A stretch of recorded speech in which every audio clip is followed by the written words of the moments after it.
What postures and poses to avoid in order to look tall and confident? That's what I'm going to discuss in this video.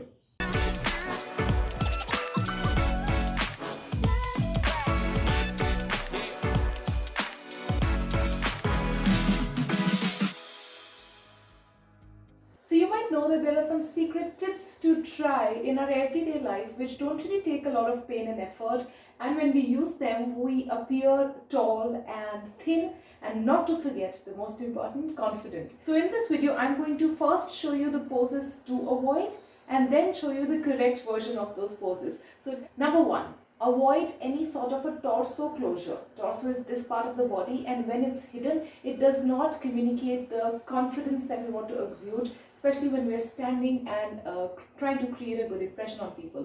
So the poses to avoid are a fig leaf pose where the torso is completely hidden, or crossing the arms, which everybody knows about, or also this way of crossing the arms.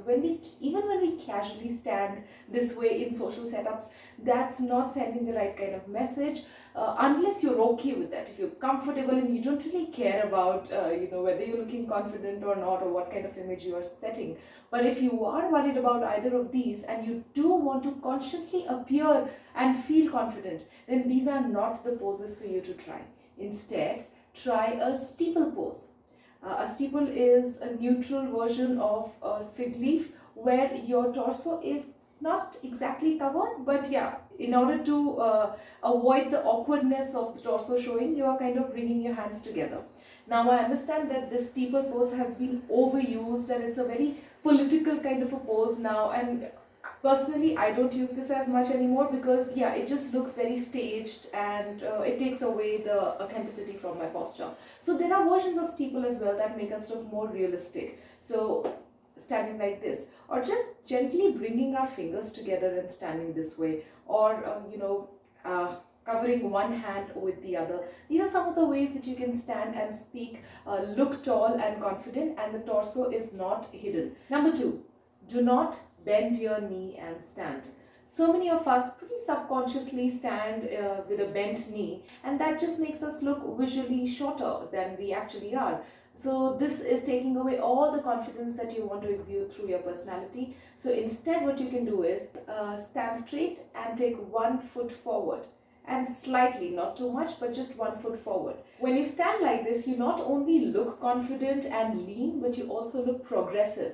And that is something we always want to communicate through our impression when we are dealing with people, right?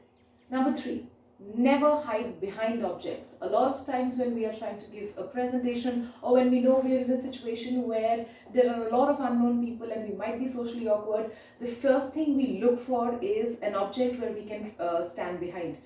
Don't do that, because mostly the entire body is covered, and you're sending a signal where you're not ready to interact, to mingle with people, and you just come across as somebody who is not approachable, unless you're okay with that. But instead what you should do is stand beside an object or stand next to an object. So if you really feel you need a support, stand straight or just one leg forward, place the object next to you, and then just rest your hand there, so that you let that awkwardness and tension pass on to that object. If that's the purpose, let's fulfill it this way. Number four, never cross your legs and stand, because you're looking like a capsule version of yourself. You've really become compact and smaller than you are. Also, it is completely opposite of power.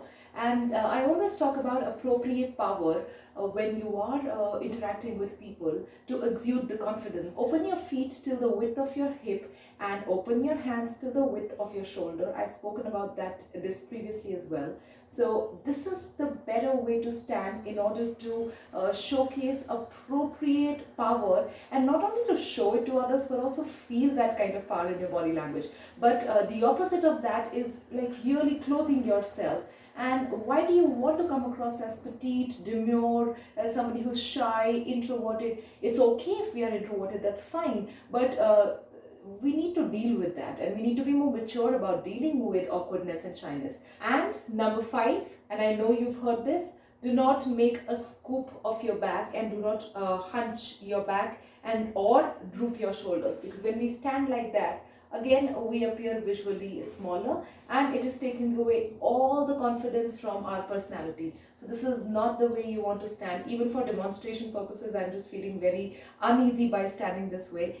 In other words, what you want to do is keep your back muscles engaged. The back has to always be engaged. So one way of doing that is gently rolling your shoulders back. When you gently roll your shoulders back, the back muscles start getting engaged. The chest doesn't have to completely come out, but it has to just be engaged as well. The pelvis also has to be engaged. So you lift it up, this area of the pelvis, you just lift it up a bit so that your core is also engaged. If that doesn't happen to you naturally, then you must engage in some exercises that help you straighten your back. And one, lift a bar of your choice.